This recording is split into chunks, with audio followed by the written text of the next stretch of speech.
एकलव्य की बात को क्यों प्रचारित किया जाता है बार बार? शूद्र जाति का था, नीच जाति का था, उसको ब्राह्मण द्रोणाचार्य ने क्षत्रियों के उसके लिए उसका अंगूठा काट लिया। हाय हाय हाय, कितना अत्याचार शूद्रों पर, कितना अत्याचार, अंगूठा काट लिया, अंगूठा काट लिया, अंगूठा काट लिया।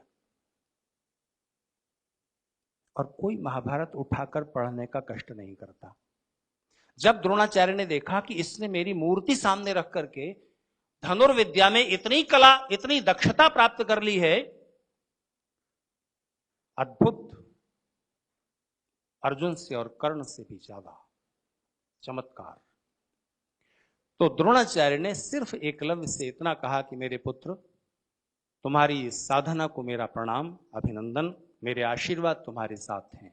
इससे भी ज्यादा अपनी साधना को बढ़ाओ, विश्व के सबसे बड़े धनुर्धर हो जाओ, पर एक गुरु दक्षिणा दो। मुझे गुरु मानते हो ना, तो एक गुरु दक्षिणा दो कि वो भांप रहे थे कि इन राजकुमारों में आगे जाकर युद्ध होगा। ये वैमनस्य से आगे जा रहा है। दुर्योधन बड़ा अहंकारी है, ये ईमानदार भी नहीं है, धृतराष्ट्र इसके मोह में है, और ये राजाओं के बीच, इन राजकुमारों के बीच युद्ध होगा, राजसत्ता का संघर्ष। द्रोणाचार्य चूंकि महल में ही रहते थे, राजकुमारों को सिखाते थे, उन्हें सारी राजनीतिक बदलती हुई परिस्थितियों का आभास था। तो द्रोणाचार्य ने उससे कहा कि मेरे पुत्र, मुझे एक गुरुदक्षिणा दो, और वो ये कि जब इन दोनों राजकुमारों के गुटों में युद्ध होगा, तब तुम किसी भी पक्ष की ओर से नहीं लड़ोगे। और एकलव्य तो इस इंतजार में था कि कोई बड़ा युद्ध हो। हर एक योद्धा या खिलाड़ी ये चाहता है ना कि मुझे ओलंपिक में या किसी बड़े उसमें प्रदर्शन करने का मौका मिले, यही तो बात है ना। तो एकलव्य कहता है कि गुरुदेव, आपने तो मुझसे मेरा वो ही छीन लिया, ऐसे जैसे कि आपने मेरे अंगूठे ही काट लिए हो। ऐसे कि जैसे, ऐसा नहीं कि काट ही लिया है अंगूठा। ये एक अलंकारिक कथन होता है। कविता में, साहित्य में अलंकारिक ढंग से, इडियोमेटिक ढंग से, कहावत के रूप में ये बात कही जाती है, जैसे कि आपने मेरा अंगूठा ही काट लिया। आपको अपने प्राचीन इतिहास में ऐसे बहुत सारे अलंकारिक वर्णन मिल जाएंगे जिनकी गहराई में जाकर उनके तथ्य तलाशने पड़ते हैं। वो फैक्ट नहीं होते, ट्रुथ होते हैं। फैक्ट और ट्रुथ में अंतर है। हमेशा कोई बात फैक्ट भी हो और ट्रुथ भी हो, ऐसा नहीं होता है। साहित्य में हमेशा फैक्ट और ट्रुथ टकराते रहते हैं, और तब ट्रुथ को अलंकारिक ढंग से कहना पड़ता है, और वो फैक्ट नहीं होता। भगवान श्री कृष्ण ने अपने बाएं हाथ की उंगली पर पहाड़ उठाया था, ये फैक्ट है, ट्रुथ, तथ्य है कि सत्य? सत्य है, पर तथ्य नहीं है। इसके पीछे, अब चूंकि मैं ट्रैक से हट जाऊंगा इसलिए इसकी व्याख्या में नहीं जाऊंगा। ये फैक्ट नहीं है, लेकिन सत्य है। जैसे आइंस्टाइन ने अपनी पत्नी मिलोवा को कहा कि तुम दुनिया की सबसे सुंदर स्त्री हो। बताइए, सत्य है कि तथ्य? फैक्ट है या ट्रुथ?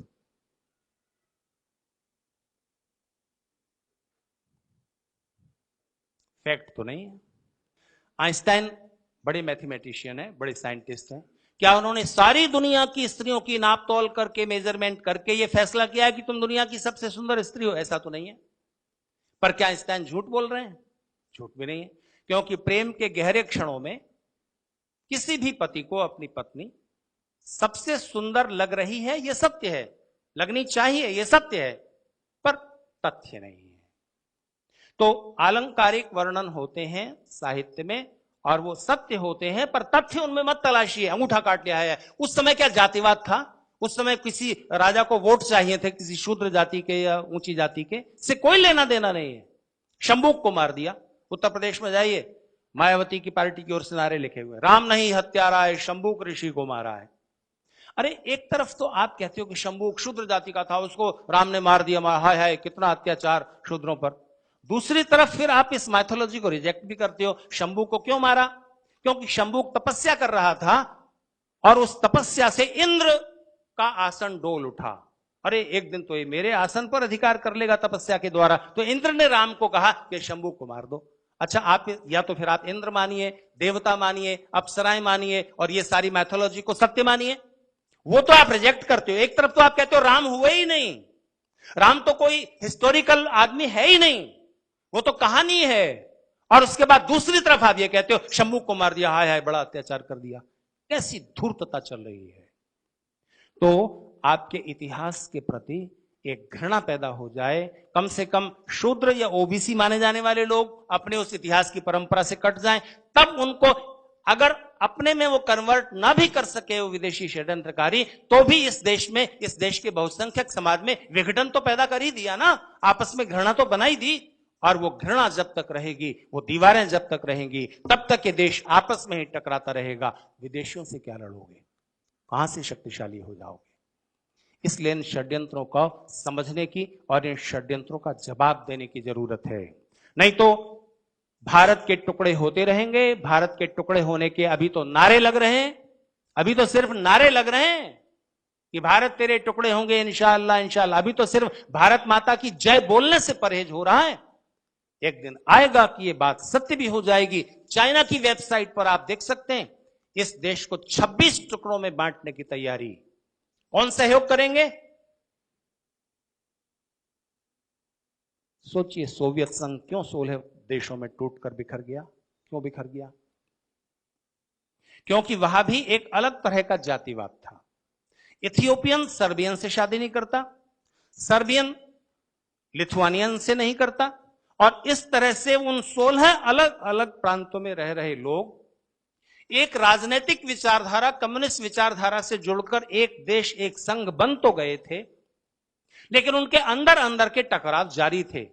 और थोड़ा सा मौका मिला, गोरबाचोव और येल्सिन के सहारे अमेरिका ने अपनी पॉलिटिक्स सफल कर ली और आज वो देश 16 टुकड़ों में बिखरा हुआ है, जो देश की धरती की महाशक्ति होता था। अगर इस देश में जातियां एक एक इलाके में रह रही हों, तो बताइए देश अपने आप टूटा हुआ है कि नहीं? इस देश को 26 टुकड़ों में बांटने का इंतजाम है और सहयोग करेंगे हमारे अंदर के ही लोग, जिनके मन में देशवाद में स्वार्थ पहले है, थोड़े से स्वार्थों के लिए। उन सारे जातिवादी आंदोलनों को चलाने वाले लोग कौन हैं? हमारे देश के ही लोग तो हैं। पैसा कहां से मिलता है, फंडिंग कहां से होती है? एनजीओ की आड़ में, बाहर से। और हमारे ही देश के खिलाफ वो षड्यंत्र कर रहे हैं, जड़ें काट रहे हैं, हमको पता भी नहीं चल रहा। सुसाइड करने की इच्छा होती है, एक साइकेट्री में बीमारी। इसी तरह अपनी आंखें फोड़ लेने की इच्छा होती है। 3 महीने पहले अभी एक ब्रिटेन की लड़की ने अपनी आंखें फोड़ ली, वही बीमारी थी उसको। क्यों भाई, आंखें क्यों फोड़ रहा है? मुझे लगता है हिंदू समाज में यह इच्छा परमानेंट है। वो देखना ही नहीं चाहता कि उसका हित क्या है, अहित क्या है, क्या षड्यंत्र हो रहे हैं, क्या साजिशें चल रही हैं, जानना नहीं चाहता। और बताओ तो छोड़ो ना यार, आईपीएल चल रहा है, देखते हैं जरा। तो आपके लिए देश में सत्ता परिवर्तन का जब समय आता है, तब हम सिर्फ या तो जाति देखते हैं या ये देखते हैं उस पानीपत के दर्शक की तरह कि देखें कौन जीतता है। इस मनोभाव को तोड़िए। देश ने पहली बार विकास के मुद्दे पर वोट किया है इस लोकसभा में, सन 14 में 39% वोट है, वो भी सिर्फ अभी 39। इसको आप पूरे वोट का बहुमत नहीं कह सकते हैं। यानी अभी भी देशभक्ति के लिए, विकास के लिए, जाति और दूसरे मुद्दों से ऊपर उठकर के वोट देने का भाव इस देश में अभी और प्रबल करने की जरूरत है। इस देश में सत्ता पाने का कौन सा फार्मूला है? हिंदू समाज की 1 या 2 बड़ी जातियों को तोड़ो, अल्पसंख्यकों के एक बड़े वर्ग को जोड़ो और उसके बाद सत्ता पा जाओ। और फिर इसके लिए आप उनके हित में फिर जो भी कर सकते हैं वो कीजिए। इस सारे षड्यंत्र को पहली बार किन कारणों से इस देश की जनता ने समझा, और वो भी अभी 39% है। तो इस भाव को बढ़ाना होगा। हिंदू समाज, इस देश का बहुसंख्यक समाज, जिसकी रूट्स इस देश में है, उसको सावधान होना है और अपनी नई पीढ़ी को अपने उस स्वाभिमान से जोड़ना है। क्या आपके बच्चे अपनी भाषा पर अभिमान करते हैं? आप उन्हें इंग्लिश पढ़ाइए, अच्छी बढ़िया इंग्लिश बोल सकें, इतनी पढ़ाइए। पर एक बात ध्यान रखना, अपनी भाषा मत भूलने देना। इस देश के लोगों ने अपराध यह नहीं किया कि अपने बच्चों को इंग्लिश पढ़ाई, अपराध यह किया कि इंग्लिश पढ़ाते पढ़ाते उन्होंने उनसे हिंदी, मराठी, गुजराती वगैरह में बातचीत बंद कर दी और उनकी थिंकिंग लैंग्वेज इंग्लिश बन जाने दी। उसका परिणाम यह है कि वो अपनी रूट से कट जाते हैं। पर हमेशा ध्यान रखिए, आप कितना भी इंग्लिश पढ़ा लो अपने बच्चों को, आपके बच्चे कितनी भी अच्छी इंग्लिश बोलने लग जाएं, अमेरिकन से ज्यादा अच्छी बोलने लग जाएं, ब्रिटिश लोगों से ज्यादा अच्छी बोलने लग जाएं, हमेशा ध्यान रखना, एक ब्रिटिश, एक अमेरिकन कभी भी आपको अपने बराबर दर्जा नहीं देगा, आपसे छोटा मानेगा हमेशा। नस्लवाद उनकी रग रग में भरा हुआ है, कूट कूट करके। वो स्किन के कलर के आधार पर दुनिया को 3 हिस्सों में बांटते हैं, white people, black people, coloured people, जिसमें हम और आप आते हैं। वो कभी दूसरों को अपने बराबर दर्जा नहीं देंगे। आप बोलते रहना अंग्रेजी कितनी भी अच्छी, तो आप अपनी भाषा से तो कट गए, दूसरे की भाषा आप बहुत अच्छी बोल रहे हो, वो आपको अपना मानता नहीं। कहां के हो? न घर के न घाट के। आप उन्हें साइंस पढ़ाइए, लेकिन कभी उनको अपनी फिलोसॉफी की भी तो कुछ बातें बताइए।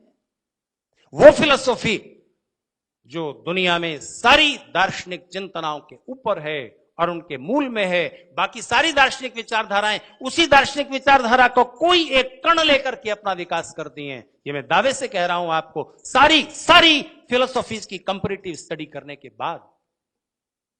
Alexis Carrel Nobel prize winner scientist हैं, उनकी एक किताब पढ़िएगा, मैन द अननोन।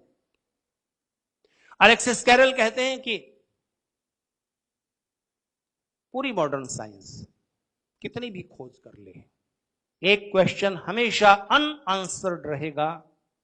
हम ये कभी नहीं जान पाएंगे कि प्रोटोप्लाज्म से अमीबा बना, 1 सेल वाला प्राणी, उसके बाद 2 सेल वाला प्राणी। ये सब बनते बनते उस क्रम में नॉलेज कहां से पैदा हो जाती है? प्रोटोप्लाज्म में तो नॉलेज नहीं है। जैसे इस पोडियम में नॉलेज है, ये जानता है कि मैं हूं, इस माइक को पता है कि मैं हूं, इस कुर्सी को पता है जिस पर आप बैठे कि वो है, नहीं ना?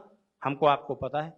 तो ये जो ज्ञान रखने वाली सत्ता है, ये कहां से पैदा हो जाती है?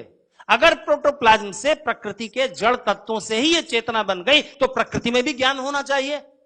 नेचर के किसी भी मैटर में ज्ञान नहीं है। तो ये ज्ञान कहां से पैदा हो जाता है, कैसे क्रिएट हो जाता है, ज्ञान रखने वाली शक्ति कहां से पैदा हो जाती है? साइंस की लेबोरेटरी में ये प्रश्न कभी नहीं जाना जा सकेगा। इसका उत्तर कभी भी जानना हो, आपको भारतीय ऋषियों के चरणों में जाकर बैठना पड़ेगा। उसके अलावा उत्तर कहीं भी नहीं है। जीवन के और जगत के जो गहरे प्रश्न हैं, उनके उत्तर उन्होंने पहले से खोज कर रखे हैं। आप सिर्फ अपने लेबोरेटरी के प्रयोगों से उनको प्रूव करते जाओगे। और कभी भी इस धरती पर मनुष्य को शांति से जीना सीखना होगा, सुख और आनंद की प्राप्ति के तरीके सीखने होंगे, तो भी ऋषियों की शरण में जाना होगा। इसके अलावा और कोई भी रास्ता नहीं। ये स्वाभिमान हमारे बच्चों में नहीं है, एक विदेशी महसूस करता है। बस इस स्व के, इस सेल्फ के, इस अभिमान को जगा दीजिए, और तब देशभक्ति जागेगी, और तब आपको भारत हमें जान से प्यारा है ये कहने की और बताने की जरूरत नहीं होगी, वो होगा ही।